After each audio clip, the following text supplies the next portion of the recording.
Simon had mounted his horsemen to face the clearing from the porch of the upper church. He nodded to the other riders and placed his helmet over his head, brushing the tuft for good luck. His hand twitched over the hilt of his sword while he squeezed his knees against the horse's ribs. He swallowed hard against the dryness in his throat and nudged the animal slowly forward into the space between the people and the procession. The hooves sucking at the mud with each step, the deceptively gentle pinging of the knight's armor hardly ruffled the chant as a double file of cardinals in red Cossacks and copes inched like a brilliant centipede along the boards laid across the piazza. Neither they nor the ermine-cloaked bishops who followed showed the slightest alarm as the horses plodded nearer. Nor did the people crossing themselves and genuflecting behind the barricade.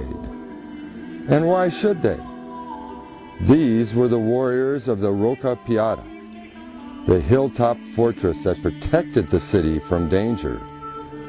Everyone had heard the rumors that the Paragons planned to kidnap the saint's remains, or so Simon hoped.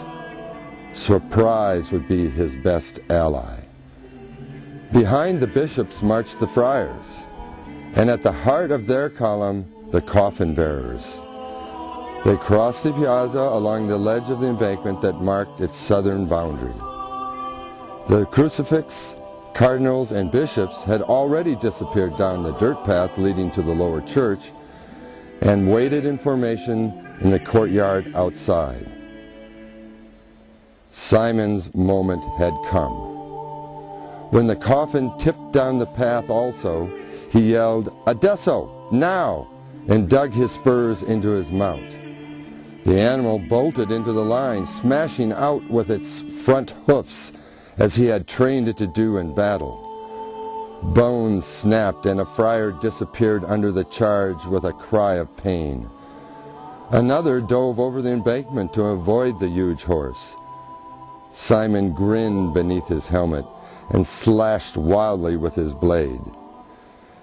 As he swung his mount in a slow circle, he saw the civil guard skirmishing with a cluster of men trying to scale the spectator barricade. "Seal the top of the path," he yelled to the rider beside him. Two of his horsemen had already started down after the coffin, herding the pallbearers towards the lower courtyard. At first the friars cooperated, rushing for the sanctuary of the church and the protection of the mayor who waited at the base of the path with the rest of the civil guard. But instead, Giancarlo's men used their pikes to scatter the prelates from the courtyard in a flurry of mitres and cloaks and gathered skirts, fighting their way up towards the coffin. Too late, the friars realized they were caught in the pincers of a trap. Simon plunged his horse down the hillside along the path. Just below him, a friar seized a guard by the arm, screaming shrilly. The man sent him hurling off the path with a blow from his metal gauntlet, and Simon's horse had to leap the trembling figure as it skidded headfirst down the hill. The knight looked back only when he reached the bottom of the hill. The friar's cowl had flown off, freeing a long black braid. The Roman widow! Damn her! She had no business marching with the friars. Blood spurted from her cheek as she finally managed to right herself, but she seemed neither to notice or to care.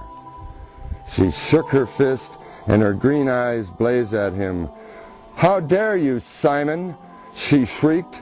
"How dare you steal our saint?"